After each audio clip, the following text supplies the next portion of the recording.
J'espère que vous allez bien, c'est Stéphanie. Donc aujourd'hui, quoi je vais vous parler, c'est un petit bilan post-défrisage. Donc ça fait une semaine aujourd'hui que je me suis défrisée.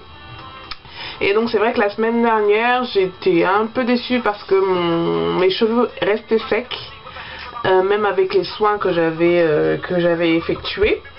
Donc à la fin de cette semaine-ci, j'ai lancé ce que j'ai appelé l'opération hydratation.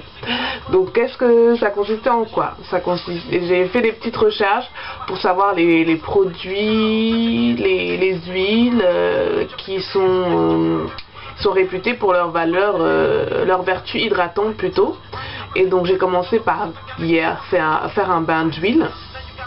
Donc ce qui a changé, c'est que j'ai mis donc du beurre de karité, du beurre de menthe qui est reconnu pour ses vertus assouplissantes et hydratantes, et donc de l'huile d'olive, de l'huile d'avocat et de l'huile d'amande douce, toujours pour leurs vertus hydratantes. Donc j'ai appliqué ça hier, j'ai laissé poser ça toute la nuit. Ce qui a changé, c'est par rapport à l'odeur. En fait, le beurre de menthe, il a une odeur divine. Et c'est vrai que le matin quand je me levais et que je sentais l'odeur d'huile d'olive et de karité, j'étais pas très fan. Mais là franchement l'odeur du beurre de mangue a tout couvert et c'est vraiment agréable pour une fois. Donc j'étais pas pressée d'enlever mon bain d'huile ce matin. Ensuite ce que j'ai fait, c'est que j'ai lavé mes cheveux avec le shampoing hydratant plutôt de Aphogis. Donc j'ai lavé et ensuite j'ai mis un après shampoing. Donc c'est celui-là, Garnier Fructis Hydralis, pour les brushings. Donc c'était dit qu'il facilitait le lissage et il accélérait le brushing. Donc je me suis dit je vais tester.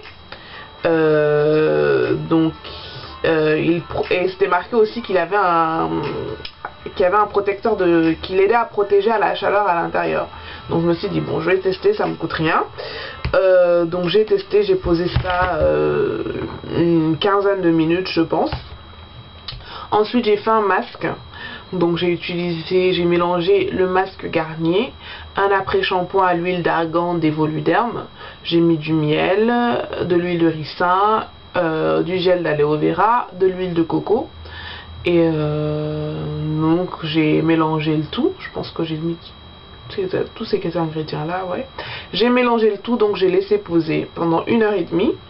Et ensuite j'ai rincé. Et après j'ai appliqué mes leave-in comme d'habitude. Le Keratin Tea Restructurizer de Aphogis, le Provitamine aussi de Aphogis.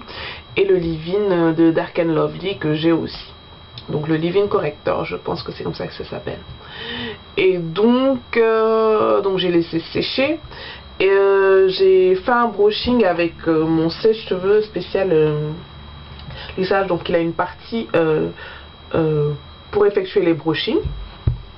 Et donc j'ai été agréablement surprise parce que j'avais l'impression en fait que, je sais pas si c'est vraiment dû à... Je pense que c'est dû à l'après-shampoing.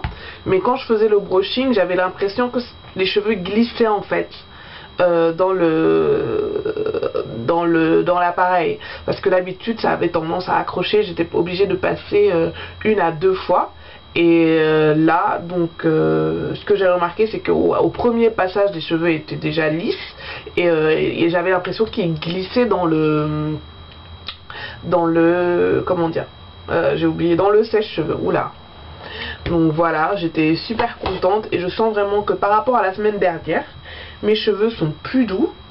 Donc ça m'a pris un peu de temps pour faire toutes ces recherches par rapport aux huiles, par rapport aux produits que j'avais en ma possession que je pouvais utiliser.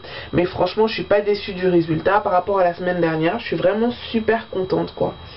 Donc rien qu'au toucher, franchement je sens la différence. Et donc c'est ce que je voulais partager aujourd'hui avec vous. Donc voilà, ça sera tout pour aujourd'hui. Je vous fais de gros bisous. Et j'espère que vous prenez soin de vous.